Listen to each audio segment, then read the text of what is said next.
Give a huge warm welcome to meet the filmmakers here at the Apple Store, the writer and director of the film and star of the film, Mr. Matt Smith and Ryan Gosling.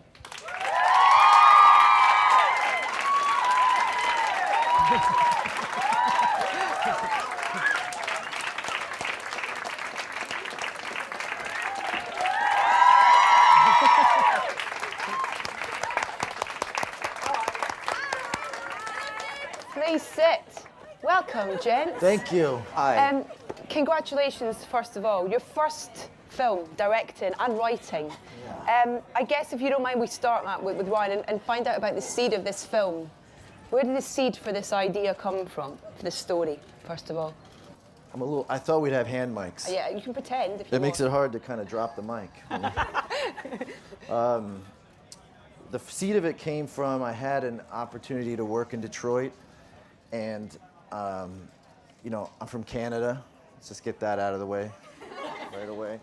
And I had I guess kind of a crush on America and Detroit. Detroit, just growing up, always seemed like everything cool came from Detroit, you know, from Motown to Eminem to, you know, just like Motor City, really the image of the American dream, or the iconic image of that. And when I finally had an opportunity to go there, it was just very different, you know. At this point, there's like 40 miles of abandoned neighborhoods, and within those neighborhoods, there's, you know, like occasionally families that are trying to keep their homes, and the neighborhoods are being torn down and burned down around them. And when I got there, they had just declared bankruptcy, and they were cutting off the power to the street lights. So it just seemed like that dream had kind of become a nightmare for these families. So I just thought I would like to try and make a film about that.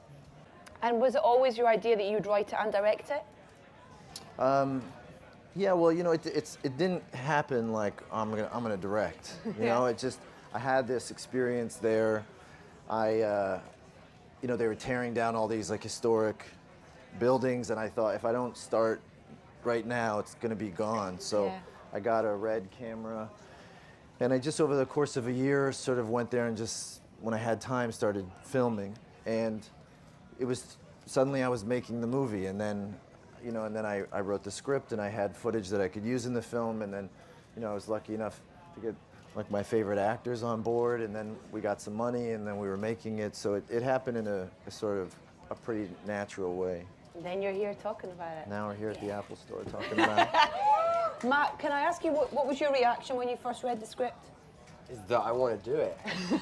It was immediately. It was like, I want to do this film. And actually, I was meant to fly back from New York, and then I got a phone call saying that Ryan was going to come over and meet me.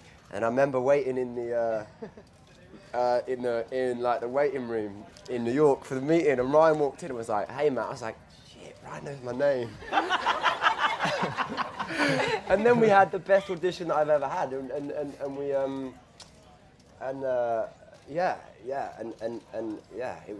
it sort of started really brilliantly for me, and continued that way. It was a wonderful process. I came out of the film with so many questions, and whilst you're watching the film, there's your kind of brains kind of trying to dissect things the whole way through. And one of the things that I kept thinking about once I left the cinema was Bully's backstory and how he came to be who he is in the film. Was that something you guys talked about and kind of worked out in terms of getting there as the character for when you started rolling? Yeah. I mean, I think the interesting thing about Bully is that he's sort of always been there. He's always been drifting, and we kind of came across this, you know, it was a really interesting process. There was, all the actors were on the same page, and we worked with this really interesting lady called Greta. You know, for Bully, there was sort of like, for me anyway, there was always like a kind of timelessness to him, where he's always been existing, and he was always this sort of weird spirit that had been around forever, living in this desolate place.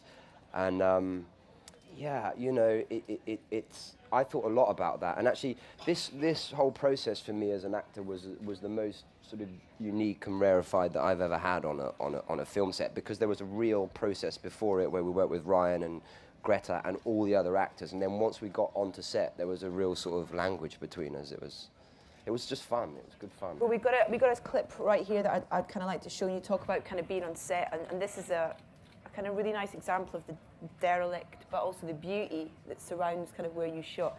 So let's take a look at our first clip from the film.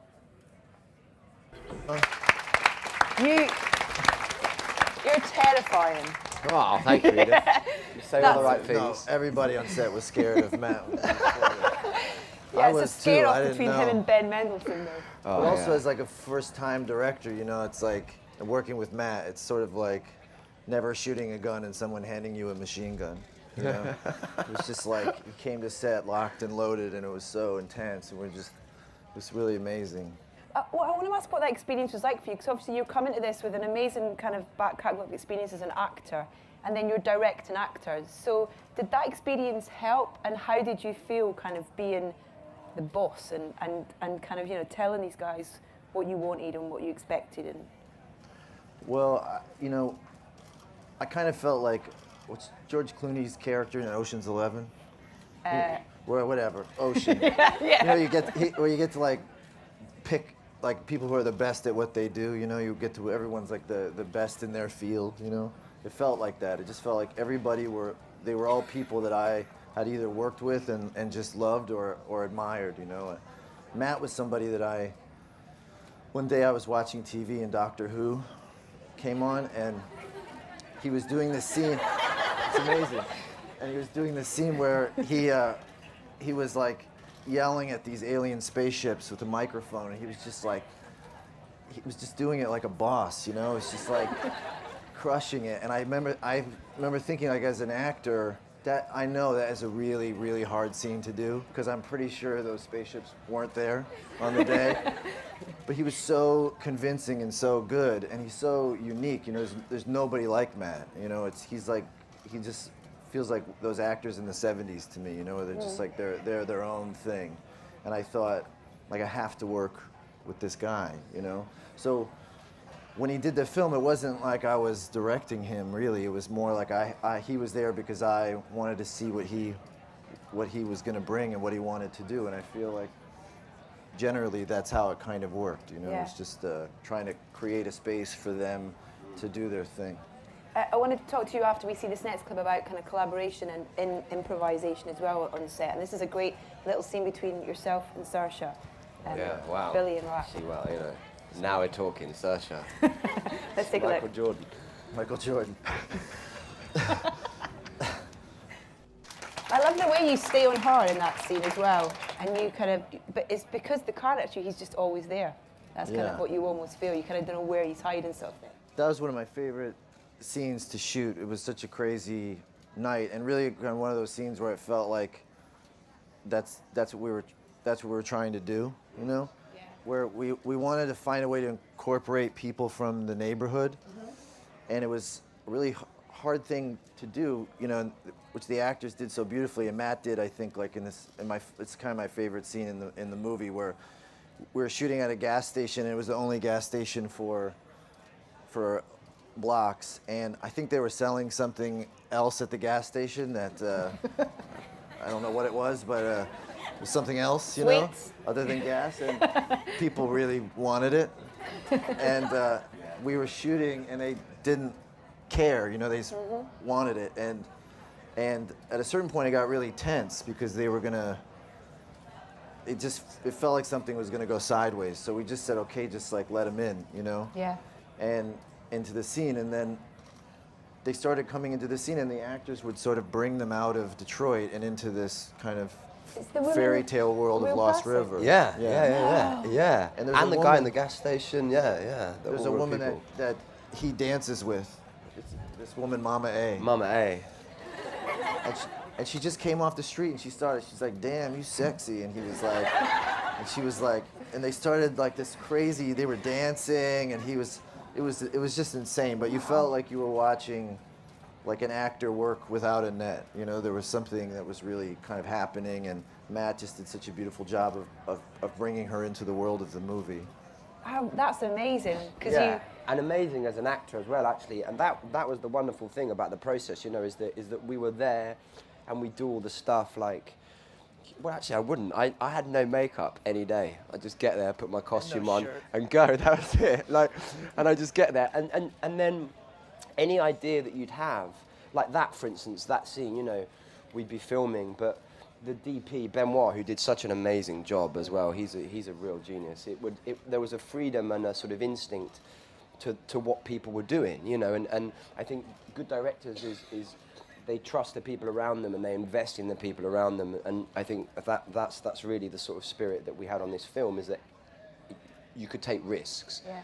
And so therefore, if you found someone on the street, you'd be like, hey, come here, man. Or they just come instinctually because there's a film crew in Detroit and it was weird, and we just keep rolling. But most regularly than not, you'd have kind of people trying to keep them out. But the fact that you kind of brought them into the film gives it another realness to it, and that genuine kind of reaction to things as well. Yeah, we called them torpedoes. And they would just like, if the scene was getting too, you know, just like much like a scene, we'd send in a torpedo. And then they would come in and just blow it up. Blow it up, man. Is the old guy, the removal van, is he a real person? Yes, yeah. Amazing. There's a, he's one of the, basically like a real version of what the characters are in the movie, where he grew up on that street and he's the last one there. So it's like, he's the only person left for like 5 blocks. And we're really lucky to get to do a scene with him. Let's have a clip that show a couple of paid, proper cast members, not off the street. This is the brilliant Christina Hendricks and Ben Mendelsohn. Oh! There's so much about that. I mean, when I watched it, I was looking at every detail, at the mug with the dollar on it, and then when you cut to that scene of him coming in, you're kind of really messes with your head because it's slightly, and then he just completely messes with your head, totally. Ben is like he's like a human ice cream truck, you know. When he comes around, everybody just lights up, you know. I worked with him on this film, A Place Beyond the Pines, and he would come to set with a boombox and he'd be playing 2 Live Crew, but singing it like he was Al Jolson, you know. And he's just got a magic to him, you know. How much of that scene was scripted? I think most of it was, but you know, Ben likes to improvise, and you want him to, you know. Yeah. He does like that sort of stuff. Was that his idea? Was it? Yeah. Oh my God! You're kind of is he taking the mick, or is he you know? And obviously, you find out a bit more going on in the film, sort of thing. It becomes a bit more. But yeah, that was his idea. It was, and he also, like, one of the best things too is he does this terrifying dance number at the end of the movie, which I didn't know he was going to do, and it was like a scene where something like very scary had to happen, but I didn't want to know what it was, and I said, I'm just going to set up the camera and you do what you want to do. And then he came in and with his iPad, and he pressed play, and it was this song by Kendrick Lamar, like Bad Bitches. Yeah. Can I say that? And he started doing this terrifying dance routine, and it just kind of melted all of our faces off. Yeah, I can confirm that it is absolutely terrifying. I mean, there's so much to the film and that scene as well. You almost, when you see that scene stand alone, the colorscape to it's so different to other parts of the film. It almost felt for me that kind of emotions had different colors to them in a way, that kind of helped you get in at the frame of mind as an audience member as to where you should be going with it. Was that a conscious thing? Is that, or am I kind of? Yeah, well, we were trying to, with the film, make it blur the line between the fantasy and the reality. When you're in these neighborhoods, it's very real, but it's very surreal at the same time. And it was, you know, part of the reason why we tried to tell it in a fairy tale format was to try and find a way to tap into that surreal feeling, because if it were just sort of be trying to deal with the reality of it, you know, you wouldn't get the whole spectrum of it. So we thought like that we needed to add like a color that would be, you know, specific to the world, and I think we're all Purple Rain fans, and we just said let's go for purple, and that became the color of the film. Yeah, that pink in the corridor as well. When you go down, it's kind of like But what's really interesting about it is that, like, them, for instance, that first shot feels like 2000. It's like at times to me it feels like a science fiction movie. Like there's shots in it where, you know, like that, you're like, it feels like you're in a completely alien world. And like that scene, for instance, where they come down in the corridor, it could be straight out of a sort of science fiction movie, which I've, you know, I like science fiction. So Correct me if I'm wrong, but I think you said that you drew a bit of inspiration from 80s family fantasy films. Yeah. That you kind of remember watching as a kid. That was inspirational for you. Yeah, when I sent the script to my composer, Johnny Jewell, he read it, he just sent me a text a few hours later. It said, "Dark Goonies, cool." And I thought, yeah, okay, Yeah, man. like he gets it. You know, it was like we were trying to do our version of Goonies or Secret of Nim or like those early Spielberg Amblin films, but sort of, you know, by way of like how we feel about movies now. But you Yeah. know, so those 80s films were a big inspiration for sure. Can we mention Ian as well, Yes, who is brilliant in the film as Bones? He's just Scottish. Yeah, obviously. Yeah. So, thank you. My pleasure. Thank you for that. Absolutely my pleasure. What was it about him? Why was he right for this? And I mean, yeah, why Ian? Ian's like, you know, he's tough as nails. You know, he's crazy. He's like, you know, he doesn't seem like it, but he is. He's just so. You know, for instance, like a way that some people make money in Detroit is they strip these abandoned buildings of all of their copper, and it's quite dangerous. But that's what the main character in the film does for money. And Ian moved to Detroit a month earlier, and he just stripped copper. And Wow. he, you know, walked every block of these really dangerous neighborhoods, and he just lived it, you know, and he totally immersed himself in it, and he really became this character.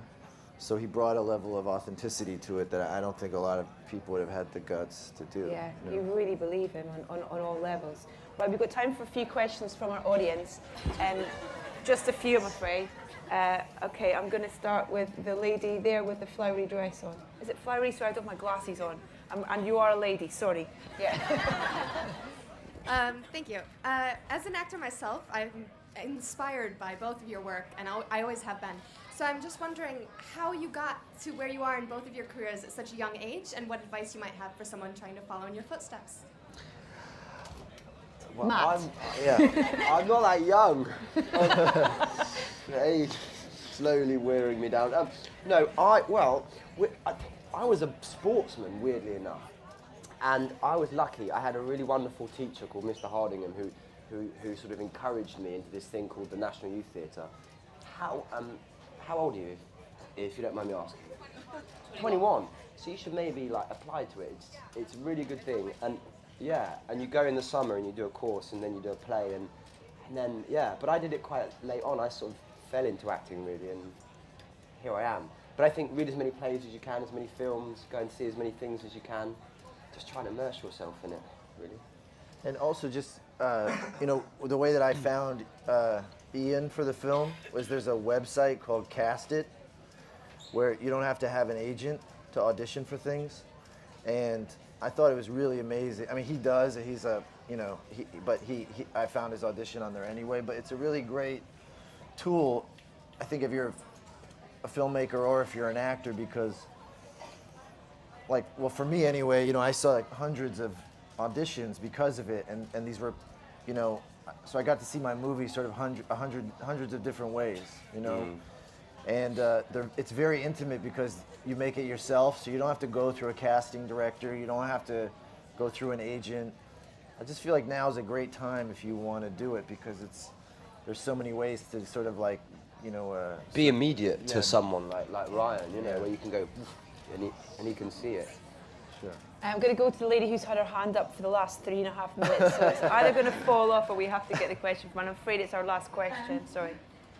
Matt, for you, because you've not played many horrible characters, like did a Patrick Bateman, Yeah. and then like an educational film at NYT. Yeah.